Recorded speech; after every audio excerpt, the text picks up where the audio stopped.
भगवान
की पंचमी नाम की तिथि, बृहस्पतिवार, आद्रा नाम का नक्षत्र, सिद्धि नाम का योग, कौलव नाम का कर्ण और मिथुन राशि पर भगवान चंद्रमा। इस प्रकार से पंचांग श्रवणवा। कृष्णाय वासुदेवाय हरये परमात्मने प्रणतये क्लेशनाशाय गोविंदाय नमो नमः। वसुदेवसुतं देवं कंसचाणूरमर्दनं देवकी परमानन्दं कृष्णं वन्दे जगद्गुरुं। नीलाम्बुजश्यामलकोमलाङ्गं सीतासमारोपितवामभागं पाणौ महासायकचारुचापं नमामि रामं रघुवंशनाथं। कृष्णाय वासुदेवाय हरये परमात्मने प्रणतये क्लेशनाशाय गोविंदाय नमो नमः। सत्यनारायण भगवान की। आनंद कीर्तितं तद अधमातुरे प्रोक्तम् आतुरस्यार्धवदध्वनि शोककर्म विहीनस्य सकला निष्फला क्रिया मुखशुद्धिर्विहीनस्य न मंत्रा फलदास्तदा दन्तजीवा विशुद्धिं च तथा कुर्यात् प्रयत्नते आयुर्बलं यशोवर्च प्रजा पशुवनुन्वित ब्रह्म प्रज्ञां च वेदां च तन्नो देहि वनस्पते इति मंत्रं समुच्चार्य द्वादशांकुलमानथ। राजा पृथु पूछने लगे नारद जी से कि मुनीश्वर, आपने कार्तिक और माघ मास का बड़ा फल बताया, तयो स्नान विधि सम्यक, उन दोनों के स्नान की विधि और नियमों को हमसे भली बातें कहिए और आप उद्यापन विधि को कहने योग्य है। नारद जी राजा पृथु की बात को सुन करके नारद जी राजा पृथु से कहने लगे कि देखो राजन, आप विष्णु के अंश से उत्पन्न हो और आपको कुछ अज्ञात तो नहीं है, तो भी मैं आपको कुछ कह रहा हूं, आप भली बात नियमों को सुनो। आश्विन महीने की जो शुक्ल पक्ष की एकादशी होती है, उस एकादशी से कार्तिक का व्रत आरंभ आलस्य रहित होकर के करें। चतुर्थांश अर्थात दोपहर रात्रि पहले प्रतिदिन सदा उठे और गांव से उत्तर दिशा को जल का पात्र लेकर के जाए। चतुर्थांश यानी 4 भाग में 3 भाग बीतने के बाद में चौथा पहर जब आरंभ होता है, उस समय कार्तिक व्रती को उठ करके स्नान करना चाहिए। कार्तिक मास जो है ना, कृतिका नक्षत्र युक्त है और कीर्ति नक्षत्र ये तारों में रहते हुए और अधिक तेज रहता है। उस समय जो स्नान करते हैं उनको महान पुण्य फल की प्राप्ति होती है। प्रभात काल की मेला में सारे के सारे देवता जो है और भगवान विष्णु जल में वास करते हैं, उस समय वे प्रतीक्षा करते हैं कोई स्नान करने आवे, उनको पुण्य फल की प्राप्ति कराए। दिन में संध्या के समय कामनी यज्ञोपवीत स्थापित करके भूमि में प्रार्थना करें। आयु बल यस्ते संतति द्रव्य वेद पठन बुद्धि है वनस्पति, तो हमको प्रदान कर। इस मंत्र को पढ़ करके 12 अंगुल लंबी गुलर आदि किसी दूध के वृक्ष की दातुन लेकर के और दांत शुद्ध करें। लेकिन क्षया है और व्रत के दिन दंतुअन नहीं करें। प्रतिपदर्श नवमी षष्ठी चारक दिनेश तका चंद्र सूर्यों पर आगे चय कुरियात दंत धावनम। प्रतिपदर्श नवमी यानी प्रतिपदा अमावस्या, नौमी, छठ और रविवार और चंद्र और सूर्य के ग्रहण में भी दंत धावन नहीं करें। कांटों का वृक्ष कपास, साल, पीपल, बड़े, अरण्य यानी दुर्गंध युक्त वृक्ष दंत धावन में वर्जित है। ततो विष्णु शिवस्यापि गृहं गच्छेत् प्रसन्नदि पुष्पगंधान् शतामूलान् गृहीत्वा भक्तिर्तत्पर। यानी प्रसन्न मन से पुष्पगंध तामूल लेकर के भक्तियुक्त होकर के विष्णु या भगवान शंकर के मंदिर में जा रहे और वह भगवान को पाद्य, अर्घ्य आदि उपचारों से भगवान का पूजन करे, स्तुति करे, प्रणाम करे और भगवान का मंगल संकीर्तन का गान करे। भगवान के मंदिर में बैठ करके कभी भी व्यर्थ की बातों को नहीं करना चाहिए, बहुत बड़ा भारी अपराध होता है।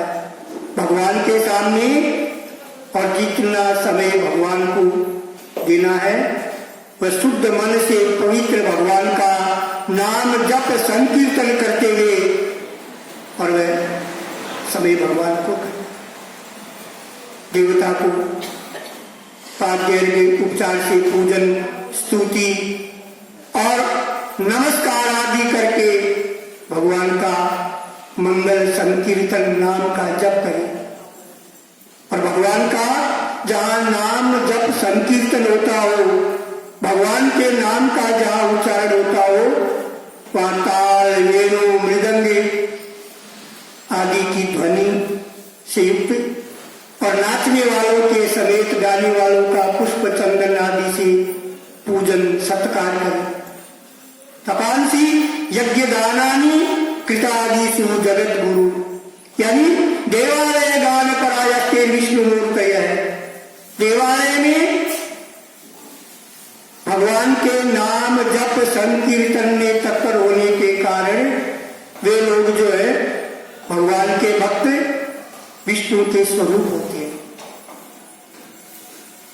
सतयुग आदि में बड़े बड़े यज्ञ और बड़ी बड़ी तपस्या, हजारों हजार वर्ष तक ऋषि मुनि तपस्या करते थे। तो तप, यज्ञ, दान आदि बड़े बड़े कर्म करने से भगवान प्रसन्न होते थे। लेकिन तुष्टितानि करो यस्मात् भक्त्या दानं प्रशस्यते क्व त्वं वससि देवेश मया पृष्ठतु पार्थिव। कलयुग में वह नहीं है। कलयुग में केवल भगवान का नाम संकीर्तन, यानी कलयुग में केवल गान ही की प्रशंसा है। तो नारद जी बता रहे राजा पृथु से कि राजन, मैंने भगवान से पूछा कि हे स्वामी, हे देवेश, आप कहाँ निवास करते हो?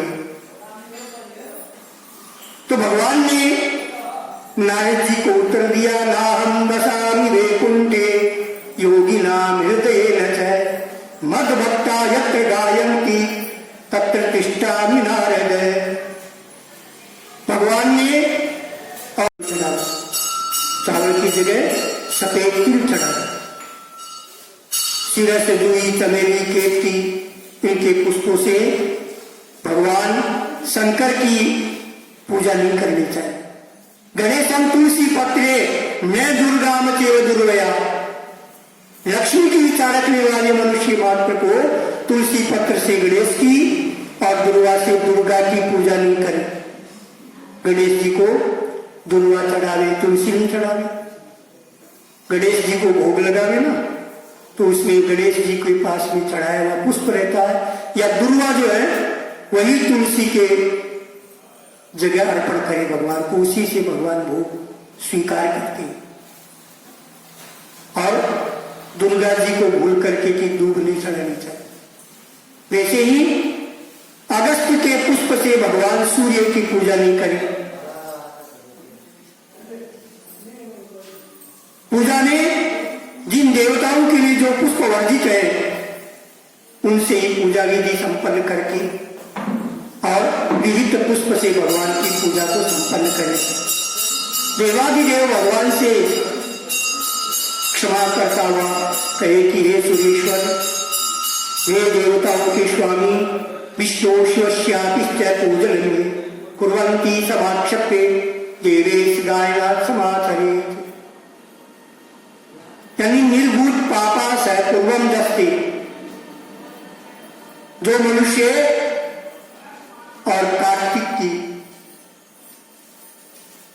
दंडवत प्रणाम करे, विष्णु भगवान से अपराध क्षमापन करा के और भगवान का मंगलमय नाम संकीर्तन का गुणानुवाद करे प्रभात काल की वेला में, और भगवान का नाम जितना कानों में सुनाई पड़े उतने तक के केवल पारिक पाप जो है सारे के सारे पाप क्षय हो जाते हैं, नाश हो जाता है।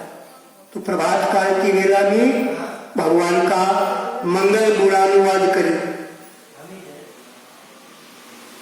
जो मनुष्य कार्तिक की दंडवत प्रणाम करे, भगवान से अपराध क्षमापण करा के भगवान का गान आदि करे, और जो कार्तिक की रात्रि में विष्णु और शिव का पूजन करेंगे, वे मनुष्य अपने पुरुषों के समेत पाप रहित होकर के भगवान के वैकुंठ लोक की अवश्य प्राप्ति करेंगे, यानी वैकुंठ भवन में जाएंगे।